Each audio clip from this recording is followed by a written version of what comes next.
చాలు. లూకా సువార్త 24వ అధ్యాయం మొదటి 3 వచనాలు. లూకా సువార్త 24వ అధ్యాయము 22వ వచనము. యేసు ప్రభు పునరుత్థానంలో స్త్రీల గురించిన రాయబడిన వాక్యాలు. ఈస్టర్ తర్వాత యేసు ప్రభు పునరుత్థానం తర్వాత చేసిన కార్యాలు కానీ, పునరుత్థానము తర్వాత తలపెట్టిన కార్యాలు, కలిసిన విషయాలు, చెప్పిన సంగతులను మనం ధ్యానం చేస్తూ వస్తున్నాము. ఈ వారం కూడా యేసుప్రభు పునరుత్థానంలో స్త్రీల పాత్ర. యేసుప్రభు సమాధిని, మరణాన్ని గెలిచి తిరిగి లేచిన వెంటనే మొట్టమొదట యేసుప్రభు స్త్రీలకు కనబడ్డాడు. మొట్టమొదట సమాధి దగ్గరికి వెళ్ళింది స్త్రీలు. కొందరు ఆత్మీయ తల్లులు ప్రభువు గురించిన ఆసక్తి, ప్రభువు మీద వారికి ఉన్న భక్తి, ప్రభువు మీద వారికి ఉన్న విశ్వాసము కనపరుస్తున్న సంఘటనలను మనము ఇక్కడ చూస్తాం. యేసు పునరుత్థానం తర్వాత స్త్రీలు ఆయనను కలిసినప్పుడు ఆయన చెప్పాడు, నేను తిరిగి లేచానని సమాజానికి చాటి చెప్పండి అని చెప్పాడు యేసయ్య. యేసు ప్రభు పునరుత్థానుడు అయ్యాడు అన్న సంగతిని సమాజానికి, ఇంక్లూడింగ్ శిష్యులకు కూడా, యేసు ప్రభు వెంబడే ఉన్న శిష్యులకు కూడా ఎవరు చెప్పారు అంటే స్త్రీలు చెప్పారు, ఆ తల్లులు చెప్పారు యేసు ప్రభు తిరిగి లేచాడని. కొన్నిసార్లు కొందరు నమ్మలేదు. యేసు ప్రభు లేచాడని ఈ స్త్రీలు చెప్తే కొందరు నమ్మలేదు. నమ్మని వారు అన్ని చోట్ల ఉంటారు, నమ్మిన వారు ధన్యులు. హల్లెలూయా. నమ్మని వారు అన్ని చోట్ల ఉంటారు, నమ్మిన వారే ధన్యులు. వాక్యం చెప్తుంది. చాలామంది నమ్మారు, యేసు ప్రభు దగ్గరికి వెళ్ళారు. యేసు ప్రభువు శిష్యులకు ఎంత ప్రాముఖ్యతనిచ్చాడో స్త్రీలకు కూడా అంతే ప్రాముఖ్యతనిచ్చాడు. స్త్రీలు యేసు ప్రభు పరిచర్యలో, స్త్రీలు సంఘంలో, స్త్రీలు సమాజంలో, స్త్రీలు కుటుంబంలో చాలా ముఖ్య పాత్ర పోషిస్తారు. ఒక స్త్రీగా, ఒక తల్లిగా నీకు చాలా ప్రాముఖ్యమైన పాత్ర యేసయ్య దగ్గర ఉన్నది. కానీ ప్రభువు మిమ్మల్ని ఎలా చూస్తున్నాడంటే ఆత్మీయ తల్లులుగా ఉండాలని ఎదురు చూస్తాం. ఆత్మీయ తల్లులుగా ఉండాలని ప్రభు ఎదురు చూస్తున్నాడు. బైబిల్ గ్రంథంలో సామెతల గ్రంథం 31వ అధ్యాయం 30వ వచనంలో చదువుదామా? ఒకసారి బైబిల్ తెరిచి ఒకసారి చదువుదాము. సామెతలు 31, సౌండ్ కట్ చేయండి. సామెతలు 31 చివరి మాట చదవాలి.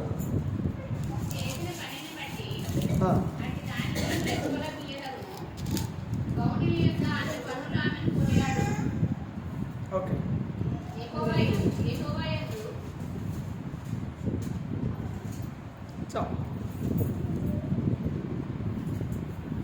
యెహోవా యందు భయభక్తులు కలిగిన స్త్రీ కొనియాడబడును, చేసిన పనిని బట్టి ఆమెకు ప్రతిఫలము ఎదగును, గౌనుల యొద్ద ఆమె పనులు ఆమెను కొనియాడును. ఒక తల్లి గురించి బైబిల్ గ్రంథం సెలవిస్తుంది.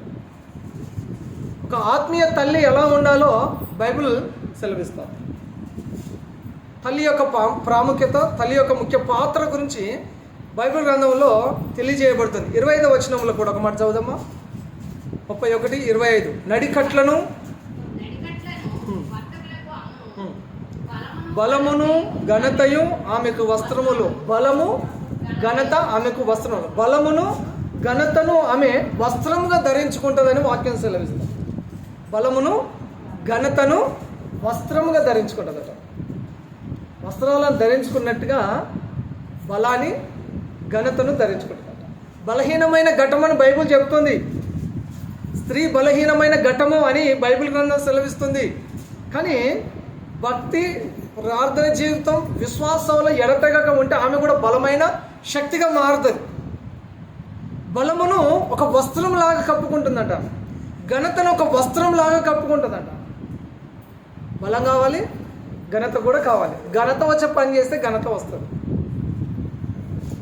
బలహీనమైన విషయాలు విని బలహీనులతో సహవాసం చేస్తే బలహీన పడిపోతాం. బలవంతులుగా కావాలంటే దేవుని వాక్యం ముందుకు రావాలి, దేవుని ఎదుటికి రావాలి. దేవుని సన్నిధిలోనికి రావాలి, దేవుడు బలపరచాలి. ఆయన బలమిచ్చే దేవుడు. అందుకనే ఆయన చెప్తున్నాడు, బలహీనతలు నా కృప నీకు చాలునట్టు. క్రీస్తు యేసునందున్న కృప చేత బలవంతులు కమ్మని వాక్యం సెలవిస్తాడు. నన్ను బలపరచు వాని యందు నేను సమస్తం చేయగలనని వాక్యం సెలవిస్తాడు. బలము దేవునిది. దేవుడు ఎవరికి బలమిస్తాడో వారు బలవంతులు ఉంటారు. బైబిల్ గ్రంథం అంతటిలో మనుషులలో బలవంతుడు షంసోన్. దేవుడే బలాన్ని ఇచ్చాడు. ఆ బలాన్ని ఆయన పోగొట్టుకున్నాడు.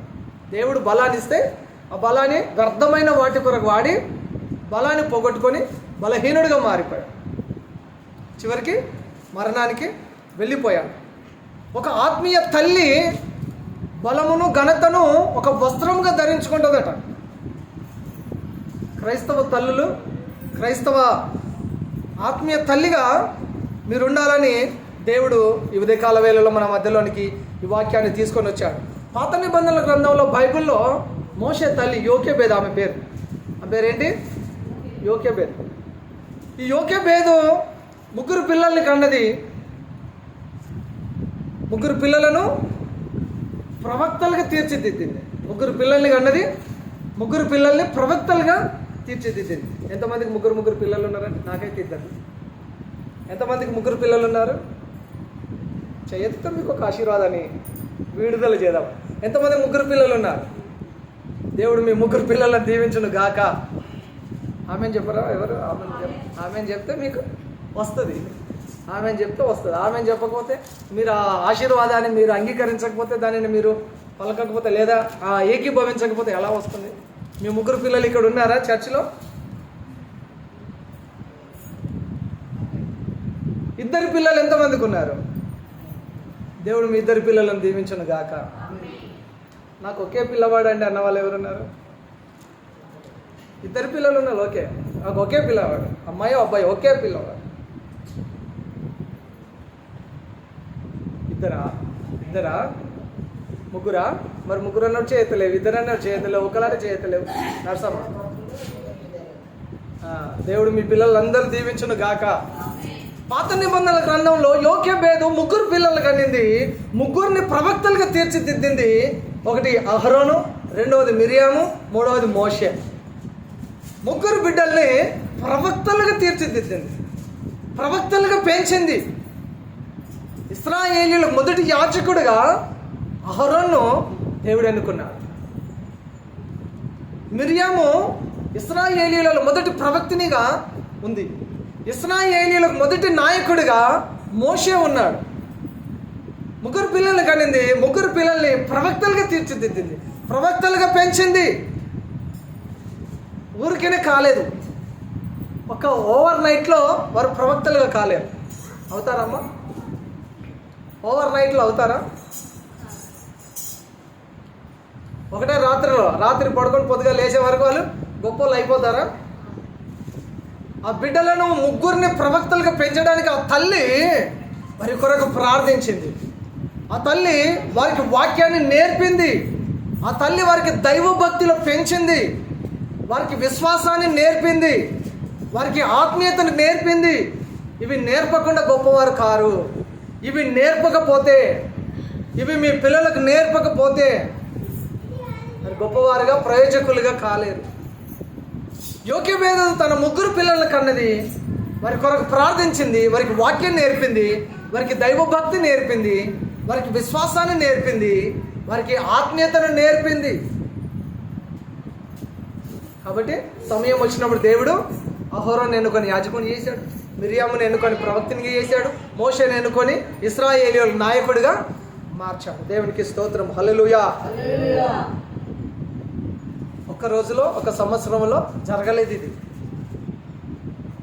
కొన్ని సంవత్సరాలు ఆ తల్లి ఆ బిడ్డల కొరకు దేవుని సన్నిధిలో ప్రార్థించి, కొన్ని సంవత్సరాలు వారిని దైవ పద్ధతిలో పెంచుట ద్వారా వారు ప్రవక్తలుగా మారిపోయారు, ప్రయోజకులుగా మారిపోయారు, తల్లిదండ్రులను సంతోషపెట్టేవారిగా మారిపోయారు, దేవుని సంతోషపెట్టేవారిగా మారిపోయారు, మరి అనేకులకు ఆశీర్వాదకరంగా మారిపోయారు. మరి మన పిల్లలను ఎలా పెంచుతున్నాము? మరి మన పిల్లలకి ఏం నేర్పుతున్నాము? వారిని ఆత్మీయంగా మనము పెంచుతున్నామా? వారిని ఆత్మీయంగా చేస్తున్నామా? వారికి వాక్యాలు నేర్పుతున్నామా? వారికి దైవభక్తిని నేర్పుతున్నామా? వారికి విశ్వాసాన్ని నేర్పుతున్నామా? వారికి ఆత్మీయ సంగతులను నేర్పుతున్నామా? వారి కొరకు ప్రార్థన చేస్తున్నామా? యోగ్యమైన అలా చేసింది, మరి మనం అలా చేస్తున్నామా? ప్రశ్న వేసుకోవాలి కదా, అంతే కదమ్మా? ప్రశ్న వేసుకోవాలన్నా వద్దా? ఆ తల్లి ఒక అద్భుతమైన తల్లిగా ఉంది. తన పిల్లలు అద్భుతంగా మారారంటే ఆ తల్లి ఎంతగానో బిడ్డల కొరకు ప్రార్థన చేశారు, వాక్యాన్ని నేర్పింది, మరి విశ్వాసాన్ని నేర్పింది, దైవభక్తిని నేర్పింది, ఆత్మీయతను నేర్పింది. మరి మన పిల్లలు గొప్పవారుగా కావాలంటే, ఒక బలమైన శక్తిగా వ్యక్తిగా మారాలంటే, కుటుంబానికి, సంఘానికి, సమాజానికి వారు ప్రయోజకులుగా, ఆశీర్వాదకరమైన వ్యక్తులుగా ఉండాలంటే ఒక రాత్రిలో కాదని తెలుసుకున్నాం. కొన్ని సంవత్సరాలు వారి కొరకు మనము ప్రార్థన చేయాలి, వాక్యాన్ని నేర్పాలి, విశ్వాసాన్ని నేర్పాలి, ఆత్మీయత నేర్పాలి. నేర్పకపోతే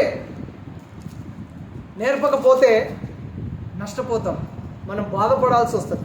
బైబిల్లో అతల్య అనే ఒక తల్లి ఉంది. ఆమె తన కుమారుని చెడ్డగా పెంచింది. ఆమె నాశనం అయిపోయింది, కుమారుడు కూడా నాశనం అయిపోయాడు. ఇశ్రాయేలు చిన్నది అని ఒక పాప ఉన్నది. తన తల్లిదండ్రులు తనకు ఎలా నేర్పారంటే, నువ్వు ఎక్కడున్నా దేవుని కొరకు సాక్ష్యం ఇచ్చేటట్టుగా బ్రతుకమని చెప్పారు. నువ్వు ఎక్కడున్నా దేవుని కొరకు సాక్షిగా బ్రతుకన్నారు. ఇశ్రాయేలు చిన్నది, షమ్రోన్లో ఉంది. నయమాను కుష్ఠరోగంతో ఉన్నాడు. ఎలీషా గురించి సువార్త చెప్పింది. ఇశ్రాయేలీయుల దేవుని గురించి సువార్త చెప్పింది. దేవుడైన యెహోవా గురించి చెప్పింది. నువ్వు ప్రవక్త దగ్గరికి వెళ్తే బాగుపడతావు, నీ కుష్ఠరోగం పోతుంది, నీ జీవితం మారిపోతుంది, నీ కుటుంబం మారిపోతుంది, దేవుని దగ్గరికి వెళ్ళు. ఆమె ఎక్కడున్నా ఒక బానిస అమ్మాయిగా ఉంది, కానీ ఆమె ఏం నేర్చుకుందంటే సాక్ష్యం ఇవ్వడం నేర్చుకుంది. ఏమైనా సాక్ష్యం ఇచ్చింది? మా దేవుడు గొప్పవాడు, ఆ దేశంలో, ఆ రాష్ట్రంలో, లేదా ఆ గ్రామంలోన ఆ సేవకుడు, ఆ ప్రవక్త గొప్పవాడు, మీరు అక్కడికి వెళ్తే మీకు కుష్ఠరోగం పోతుంది, మీరు అక్కడికి వెళ్తే మీరు బాగుపడతారు అని ఆ చిన్న పాప చెప్తే ఆయన బ్రతుకు మారిపోయిందండి, ఆయన జీవితం మారిపోయింది, ఆయన కుష్ఠరోగం పోయింది, ఆయన కుటుంబం రక్షించబడింది, ఆ దేశమే రక్షించబడింది. దేవునికి స్తోత్రం, హల్లెలూయా. ఆత్మీయతను నేర్పారు ఆ పాప, ఆత్మీయతను ఆ పాపకు నేర్పించారు. 5 రొట్టెలు 2 చిన్న చేపల సంఘటన అందరూ తెలుసు. యేసయ్యకి ఇచ్చాడు. ఆ అబ్బాయికి ఏం నేర్పించారు? ఇవ్వడం నేర్పించారు. నీ దగ్గర ఏదైనా ఉంటే ఇవ్వు, నీ దగ్గర ఏదైనా ఉంటే ఇవ్వు. బేసిక్గా పిల్లలను అడిగితే ఇవ్వరు. నాకు చాక్లెట్ ఇవ్వంటే నేను ఇవ్వ అంటారా, లేకపోతే అడగంగానే ఇచ్చేస్తారా? పిల్లలు ఏం చేస్తారు? ఎందుకంటే వాళ్ళకి ఇంకా ఇస్తే, ఇంకా ఇచ్చిన కొద్దీ వాళ్ళు ఏం కావాలంటే కావాలనుకుంటారు, కానీ ఇవ్వాలి అనే ఆలోచన ఉండదు. ఎన్ని ఇచ్చినా కూడా దాచిపెట్టుకొని తినాలి అని చూస్తారు. చాక్లెట్, బిస్కెట్ కానీ ఏదైనా కానీ. వాళ్ళ ఆశలు చిన్నవి, వాళ్ళ ఖర్చు చిన్నది, వాళ్ళు కోరుకునేవి చిన్నవి. కానీ ఈ పిల్లవాడు ఇవ్వడం నేర్చుకున్నాడు, దేవుని సన్నిధిలో ఇవ్వడం నేర్చుకున్నాడు. దేవుని సన్నిధిలో ఇవ్వాలన్న విషయాన్ని అతనికి నేర్పించారు. తర్వాత బైబిల్లో ఫిలిప్పు కుమార్తెలు 4 ఉన్నారు. 4 ప్రవక్తలుగా పెంచబడ్డారు. 4 నా తల్లిదండ్రులు ఎట్లా పెంచారు? ప్రవక్తలుగా పెంచారట, ప్రవక్తనీలు అయ్యారు వాళ్ళు. ఫిలిప్పు తన కుమార్తెలు 4 ప్రవక్తలుగా పెంచారు. మనం పెంచకపోతే వారికి వారే అడ్డదిడ్డంగా పెరుగుతారు. మనం పెంచకపోతే వారికి వారే పెరుగుతారు, అడ్డదిడ్డంగా పెరుగుతారు. ఎట్లా పడితే అట్లా పెరుగుతారు. మనము నేర్పకపోతే సాతానుడు వారికి చాలా నేర్పుతాడు. పిల్లలకు మనం నేర్పకపోతే సాతానుడు వారికి చాలా విషయాలు నేర్పిస్తాడు. ఏమేమి నేర్పిస్తాడు? ఫోన్ నేర్పిస్తాడు, ఫోన్లో చాలా నేర్పిస్తాడు. రీల్స్ చేయమంటాడు, షార్ట్స్ చేయమంటాడు, డ్యాన్స్ చేయమంటాడు, డీజే ముందు ఎగురు అని చెప్తాడు, స్మోక్ చేయమంటాడు, డ్రగ్స్ అలవాటు చేపిస్తాడు. అండి 7th, 8th, 9th, 10th పిల్లలు కూడా వారి బ్యాగులలో, స్కూళ్ళల్లో టీచర్స్ వెతికితే డ్రగ్స్ పొడి పొట్లాలు దొరుకుతున్నాయి స్కూల్ పిల్లలలో. ఎక్కువ గవర్నమెంట్ స్కూళ్ళల్లో కొన్ని అక్కడక్కడ ప్రైవేట్ స్కూళ్ళలో 7th నుంచి 10th లోపు పిల్లలలో, మగ పిల్లలలో బ్యాగులలో డ్రగ్స్, ఆ మత్తుకు అడిక్ట్ అయిపోయి బానిసలైపోయి. నీవు నేర్పకపోతే సాతానుడు చాలా నేర్పిస్తాడు.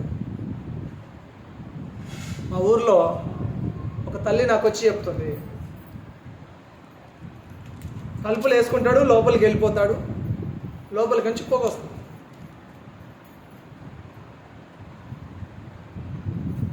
మధ్యరాత్రి ఎప్పుడైనా లేచి చూస్తే 4-5 ఫ్రెండ్స్ వస్తారట. అందరూ 15, 16, 17 సంవత్సరాల వయసు పిల్లలు. ఒక 5-6 మంది కూర్చొని ఇదేనట డ్రగ్స్, మత్తు. నీ పిల్లలకు నువ్వు నేర్పకపోతే సాతానుడు చాలా నేర్పుతాడు. సాతాను నేర్పాలా, మీరు నేర్పాలా? చెప్పండి. సాతానుడు నేర్పాలా మీ పిల్లలకు, మీరు నేర్పాలా? మీరు నేర్పకపోతే సాతానుడు రెడీగా ఉన్నాడు, నేర్పడానికి రెడీగా ఉన్నాడు. మీ పిల్లలు ఏం నేర్చుకుంటున్నారో మీరు ఒక కన్నేయాలి.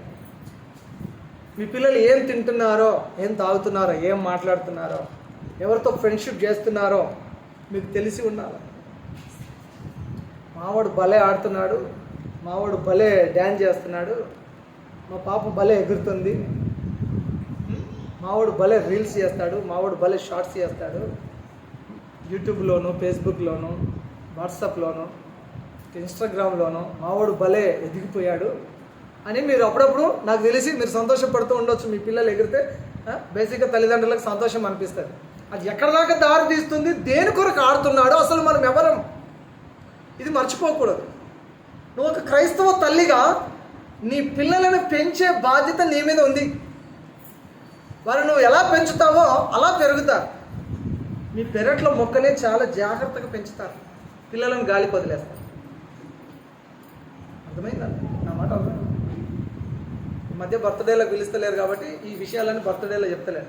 ఈరోజు మదర్స్ డే అంట, అందుకనే మీ తల్లిగా మిమ్మల్ని తట్టి లేపాలనే ఉద్దేశంతో ఈ వాక్యాన్ని మేము ముందుకు తీసుకొచ్చాం. యాక్చువల్గా నేను ఈరోజు చెప్పాల్సిన పాయింట్ అది నెక్స్ట్ వీక్ చెప్తాను. యేసు పునరుత్థానం తర్వాత ప్రజలను ఆశీర్వదించాడు, మిమ్మల్ని ఆశీర్వదించాలనే ఒక సబ్జెక్ట్తో ఇక్కడ నిలబడాలనుకున్నాను. ఈరోజు మదర్స్ డే సందర్భంగా ఒక తల్లిగా, ఆత్మీయ తల్లిగా నీ బాధ్యతలు ఏంటో నువ్వు గుర్తు చేసుకొని నీ పిల్లలను సరిగానే పెంచుతున్నావా అనే విషయాన్ని వాక్యపు వెలుగులో గుర్తు చేసుకొని అలా దేవుల్లో పెంచాలన్న ఉద్దేశం చేతే ఈ వాక్యం మన మధ్యలోనికి ప్రభువు పంపించాడు. దేవుని స్తోత్రం, హల్లెలూయా. మన పెరట్లో ఉన్న మొక్కను చాలా జాగ్రత్తగా పెంచుతాం, దానికి నీళ్ళు పోస్తాం, దానికి ఎరువు వేస్తాం, దాని చుట్టూ ఏదైనా ఫెన్సింగ్ వేస్తాం, దానికి ఎర్రమట్టి వేస్తాం, దానికి ఎరువు వేస్తాం, చక్కగా పెంచుతాం పిల్లలను. ఈనాడు అదే జరుగుతుంది, పిల్లలను గాలికి వదిలేస్తాం. 10 మంది ఆడుతున్న పిల్లల దగ్గర కూడా నేను కొన్నిసార్లు పంపాను, 10లో 9 సార్లు పంపాను.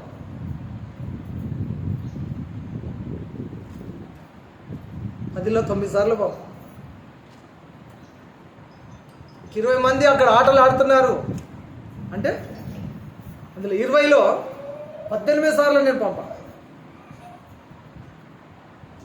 పిల్లలను సరిగా పెంచితే నువ్వు చాలా హ్యాపీగా ఉంటావు. నువ్వు పెద్దవాళ్ళు అయ్యి, మీరు ముసలి వాళ్ళు అయినప్పటికీ కూడా మీరు చాలా హ్యాపీగా ఉంటారు వాళ్ళని చూసి.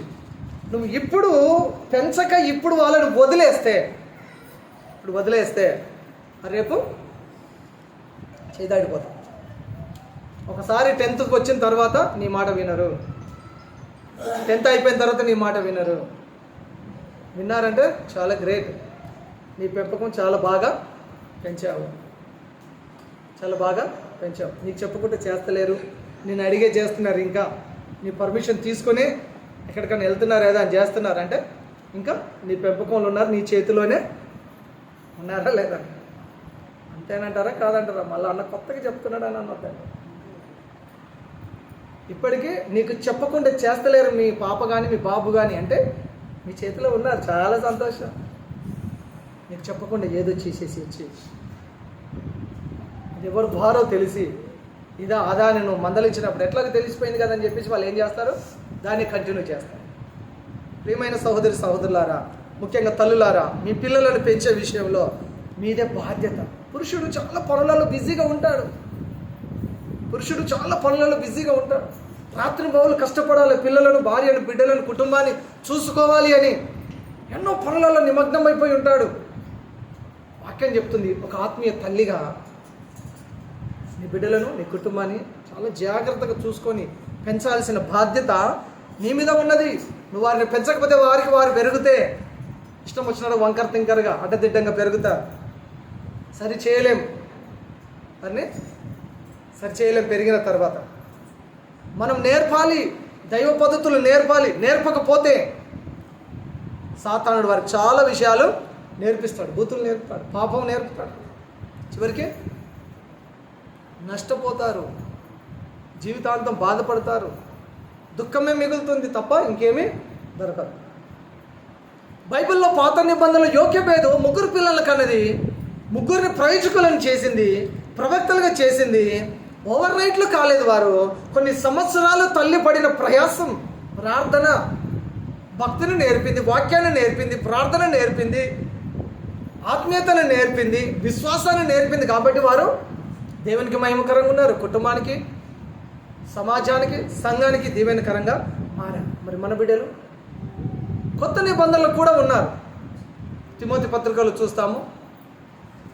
లోయి కుమార్తె యునీకే ఒక కుమారుడు తిమోతి. లోయి తన కూతురును చక్కగా దైవ పద్ధతులు పెంచింది. ఆమె తన కుమారుణ్ణి తిమోతిని చక్కగా దైవ పద్ధతులు పెంచింది. వీరిద్దరూ వారి పిల్లలను దైవిక మార్గంలో పెంచి అటు దేవునికి, ఇటు సంఘానికి, సమాజానికి ప్రయోజకులుగా మార్చారు. సంఘానికి ప్రయోజకులుగా వారిని మార్చారు. తిమోతి ప్రయోజకుడిగా మారాడు. గొప్ప దైవజనుడు పౌలు గారి దగ్గర అనేక మంది శిష్యులు ఉన్నారు. అందులో మొదటి స్థానంలో ఉండేది పౌలు. తర్వాత పౌలు అంతటి వాడు తిమోతిగా మారడానికి ఒక రోజులో మారలేదు. తిమోతి పౌలంతటి వాడు అవ్వడానికి ఒక రోజులో కాలేదు. చిన్నప్పటి నుండి వారికి మనం ఏం నేర్పుతామో, ఎలా పెంచుతామో దాని మీద ఆధారపడి ఉంటుంది. మా పాప పాటలు పాడంగా మీరు తక్కువ విని ఉంటారు, ఎందుకంటే తను ఇక్కడికి తక్కువ వస్తుంది కాబట్టి. నా బిడ్డే తనకు నాలుక తిరగనప్పటి నుండి పాటలు పాడు.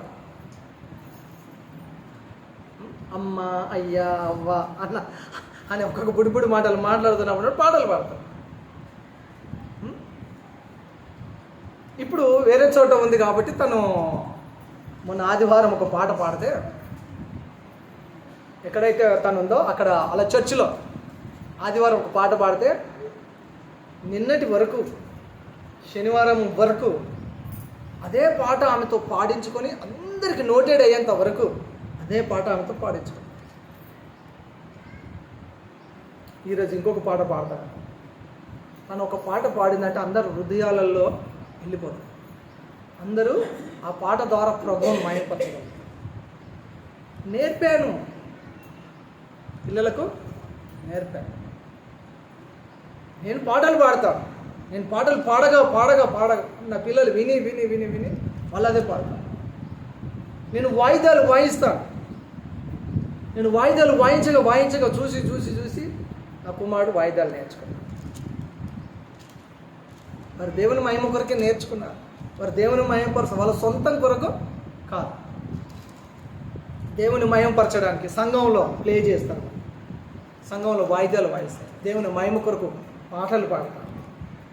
నేర్పాను. వారిని అలా పెంచుతూ వస్తున్నాను కాబట్టి వారు అదే రూట్లో అదే లైన్లో పెరుగుతారు.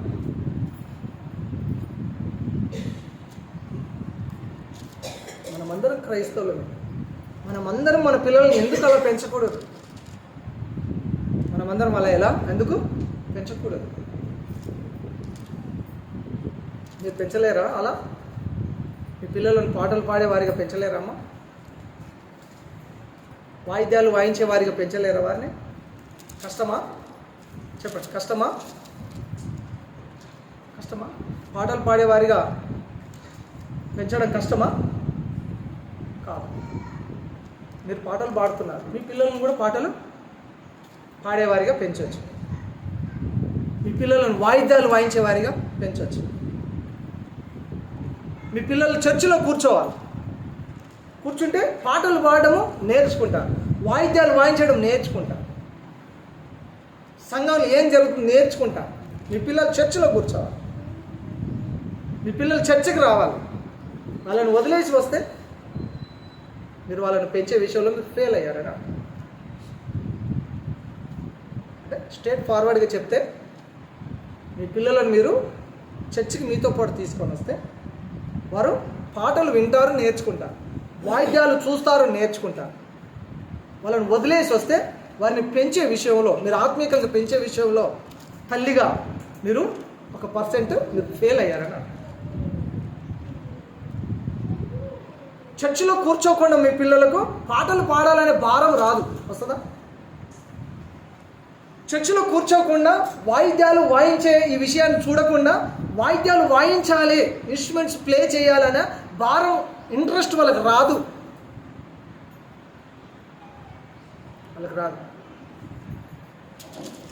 చిన్నపిల్లలు అట్లా తిరిగేసి వస్తారు, అట్లా ఆడుకొని వస్తారు అని మీరే వదిలేస్తున్నారు. నా పిల్లల్ని నేను అలా వదిలేయాలి. పెంపకం గురించే చెప్తున్నాను. తల్లిగా మిమ్మల్ని తట్టి లేపాలి అనే విషయాన్ని ఆ పాయింట్ మీదే చెప్తున్నాను. ఒక ఆత్మీయ తల్లిగా నువ్వు ఉండాలనే నా ఉద్దేశం. చర్చిలో కూర్చున్న పిల్లలు చూస్తారు, వింటారు, నేర్చుకుంటారు, ముందుకు వెళ్ళిపోతారు ఆత్మీయతలో. వారిని చూసి కూడా మనము వాళ్ళు అలా చేస్తున్నారు, ఇలా చేస్తారు, ఇలా చేస్తారు, అలా చేస్తారు, మనకు అవకాశాలు రాలేదంటే అవకాశాలు ఎవరు ఇవ్వరు, తీసుకోవాలి, అవకాశం తీసుకోవాలి. పాటలు పాడడానికి మీ పిల్లలను ఎంకరేజ్ చేయాలి. మీ ఇంట్లో పాటలు పెడతారా? దేవుని పాటలు ప్లే అవుతాయా? సెల్ఫ్లోనో, టీవీలోనో, బ్లూటూత్లోనో పెడితే వాళ్ళు వింటారు. విని ఒక కొత్త పాట నేను ఇంట్లో బ్లూటూత్లో ఆన్ చేస్తాను, ఇంట్లో అందరూ వింటారు. నేను గట్టిగా అరిసి పాడతా ఇంట్లో. నేను పాట ఎత్తుకోగానే నా కొడుకు వచ్చి నా పక్కన కూర్చుంటాను, వాడు నేను ఇద్దరం పాడతాం. తర్వాత నా కూతురు వస్తుంది, వీళ్ళు ఏదో పాట పాడుతున్నారు, ఆమె వచ్చేసి ఆమె కూర్చుంటుంది, ఆ లిరిక్ చూస్తుంటుంటారు, తను పదం కలుపుతుంటుంటాడు. వీళ్ళేదో పాడుతుంది, ఈ పాట ఏదో బాగుందని చెప్పేసి మాస్టర్ వస్తుంది, ఇది బాగుందని చెప్పి ఇంకోసారి ఏం చేస్తారు, ఇంట్లో ఒక క్లాప్ బోర్డు బాక్స్ అది తీసుకొని వస్తారు, దాని మీద కూర్చొని కొట్టాలి. వాళ్ళకే గిఫ్ట్ వచ్చింది, కాంపిటీషన్లో పాల్పొందితే మ్యూజిక్ కాంపిటీషన్లో వాళ్ళకి గిఫ్ట్ వచ్చింది. అది ప్లే చేస్తారు. నాతో పాటు వీళ్ళు కలిసి చేరిరంటే అక్కడ పొరలోకం దిగి వస్తుంది. అట్లా ఆరాధన చేస్తారు.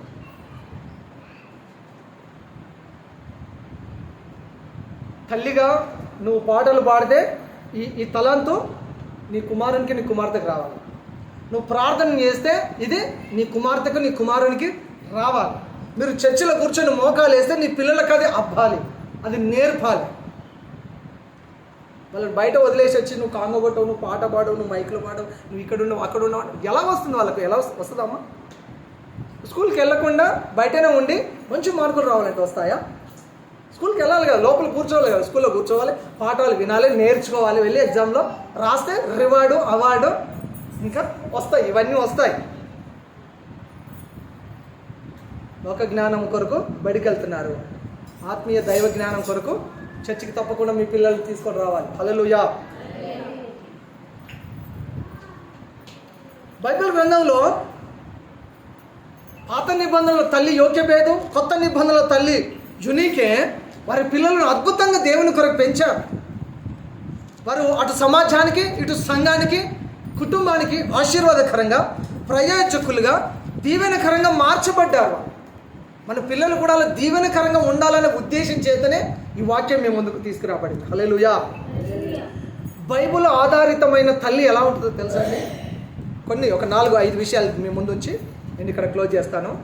బైబిల్ ఆధారితమైన ఒక తల్లి ఎలా ఉండాలి? బైబిల్ ఆధారితమైన తల్లి. లోకం అంతా ఏం చేస్తారంటే మదర్స్ డే వచ్చిందంటే అమ్మ అమ్మ అమ్మ నీ ప్రేమ అంటే నాకు అమ్మ, ఇట్లాంటి పాటలు పెడతారు. అదే ఫాదర్స్ డే వస్తే నాన్న నాన్న నాన్న నీ మనసు ఎంత గొప్పదో నాన్న, ఈ స్టేటస్లు ఇవన్నీ పెట్టుకుంటారు. ఇంకా సిస్టర్స్ డే వస్తే ఇంకేమొస్తుంది, వైఫ్ డే వస్తే, హస్బెండ్ డే వస్తే, ఫ్రెండ్షిప్ డే వస్తే, మన ఇద్దరిది ఒకటే స్నేహం అని, ఇట్లాంటివన్నీ ఎన్నో పెడతాం. అదంతా పెట్టించే నాన్ సెన్స్, అదంతా డస్ట్బిన్, అంతా ఎవ్రీథింగ్ ఈజ్ ట్రాష్. కానీ ఒరిజినల్ ఏంటి అంటే ఒక ఆత్మీయ తల్లిగా నువ్వు ఉండడం అనేది చాలా ప్రాముఖ్యమైనది, చాలా ప్రాముఖ్యమైనది. నేను ఒక పాయింట్ ఇందాక చెప్పాను, పురుషుడు చాలా పనులలో బాధ్యతలలో ఉంటాడు, కానీ పిల్లలను తల్లి బాధ్యతే, తల్లి బాధ్యతే మనకు నేర్పాలి. ముఖ్యంగా సంఘాలలో స్త్రీలే ఎక్కువ విశ్వాసంలో ఉంటారు. ఇంత ఆత్మీయంగా విశ్వాసంలో ఎదిగిన స్త్రీలు తల్లులు ఉన్నప్పుడు పిల్లలు ఎందుకు జారిపోతున్నారు? నిర్లక్ష్యం చేస్తున్నాం. వాళ్ళ నిర్లక్ష్యం చేయకూడదు. వాళ్ళని ఇప్పుడు మనం నిర్లక్ష్యం చేసి వదిలిపెడితే మన ముసలిలో అయిపోయిన తర్వాత వాళ్ళు దేవుని బిడ్డలుగా ఉండలేరు. వాళ్ళు దేవుని బిడ్డలు ఉండకపోతే మనల్ని ఈడ్చి అవతల పడేస్తారు. వారు దేవుని బిడ్డలు ఉండకపోతే మనల్ని ఏం చేస్తారు? ఇంట్లో నుంచి ఈడ్చి అవతల పడేస్తారు, పెంట మీద పడేస్తారు. క్రైస్తవ పద్ధతిలో ఒక సమాజ కార్యక్రమాన్ని కూడా చేయలేరు, చస్తే రేపు. వారు దేవుని బిడ్డలుగా పెరగకపోతే, దేవుళ్ళు వారు పెంచబడకపోతే దానికి కారణం ఎవరం అవుతున్నాం అంటే మనమే అవుతాం. బైబిల్ ఆధారితమైన తల్లి ఎలా ఉంటుందంటే విశ్వాసంలో మాదిరిగా ఉంటుందట. బైబిల్ ఆధారితమైన తల్లి తన విశ్వాసాన్ని మాదిరిగా చూపిస్తుందట. విశ్వాసంలో మాదిరిగా ఉంటుంది తన పిల్లలకు. తర్వాత వెలకట్టలేని ప్రేమను చూపిస్తుందట బైబిల్ ఆధారితమైన తల్లి. తర్వాత దేవుని మీద నమ్మకం ఉంచుతుంది, దేవుని మీద నమ్మకం ఉంచాలి అని పిల్లలకు నేర్పుతుందట. భర్తకు నేర్పుతుంది, పిల్లలకు నేర్పుతుంది. దేవునినే నమ్మాలి అని, దేవుని మీద నమ్మకం ఉంచుతుందట. తర్వాత సేవా గుణం కలిగి ఉంటుందట. బైబిల్ ఆధారితమైన ఒక తల్లి ఎలా ఉంటుందంటే సేవా గుణం కలిగి ఉంటుంది. ఆర్ట్ ఆఫ్ సర్వీస్, సేవ చేసే ఆ గుణం, ఆ హృదయం కలిగి ఉంటుంది. తర్వాత ఇతరులను ప్రోత్సహించే తల్లిగా ఉంటుందట.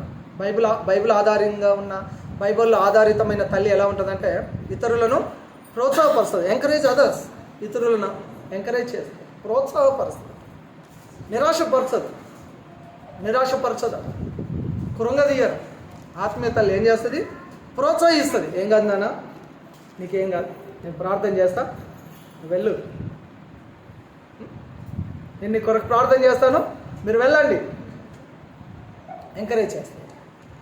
తర్వాత బైబిల్ ఆధారితమైన తల్లి ఎలా ఉంటుందంటే దేవుని వాక్యంలో నాటుకుపోతుంది. మాటకు ముందు మాట తర్వాత ప్రతి విషయానికి దేవుని వాక్యాన్ని జోడించి మాట్లాడుతూ ఉంటారు. ఆమె వేర్లు దేవుని వాక్యంలో పేరుకుపోయాయి.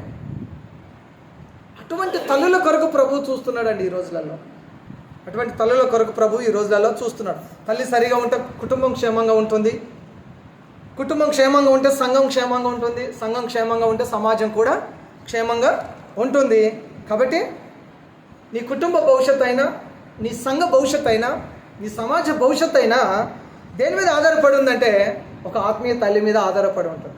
కాబట్టి ఉదయము లేచినప్పటి నుండి రాత్రి 10-11 గంటలకు పడుకునేంత వరకు నిరంతరంగా శ్రమిస్తూ కుటుంబాన్ని, ఇల్లును, సంఘం ప్రతి పనుల్లో ముందుండి అన్నీ చక్కగా నిర్వర్తించి పిల్లలను, భర్తను, ప్రతి పనిని విశ్రమం లేకుండా లేదా విశ్రాంతి లేకుండా, విరామం లేకుండా కష్టించి పనిచేసే ఆత్మీయ తల్లులు ఎందరో ఉన్నారు. అలాంటి వారి ద్వారానే సమాజము, సంఘము, కుటుంబాలు ఈ స్థాయిలోనన్నా కొంత నెమ్మది కలిగి సమాధానం కలిగి ఉన్నాయి. అటువంటి తల్లులందరికీ మాతృ దినోత్సవ శుభాకాంక్షలు. దేవుడు మిమ్మల్ని దీవించును గాక. ఆమె ప్రార్థన చేసుకుందాం. ఒక నిమిషం తలలు ఉంచి కళ్ళు మూసుకొని ప్రార్థన చేద్దామా? అందరము ప్రభు సన్నిధిలో ప్రార్థన చేద్దాం. ఆత్మీయ తల్లిగా ఉండుమని వాక్యం సెలవిస్తుంది. మనం ఆత్మీయ తల్లిగా ఉంటే మన బిడ్డలను చక్కగా పెంచుతామని, చక్కగా పెంచబడాలి. మన పిల్లలు భవిష్యత్తు అద్భుతంగా నిర్మించబడాలంటే నేటి మన పిల్లల ఆత్మీయంగా పెంచుటనే. కాబట్టి ఇప్పటికైనా మించిపోయింది లేదు, ఇప్పటికైనా ఆలస్యమైంది ఏం లేదు. నీ పిల్లల కొరకు ప్రార్థించి వారిని దైవభక్తులు పెంచడానికి ప్రయత్నం.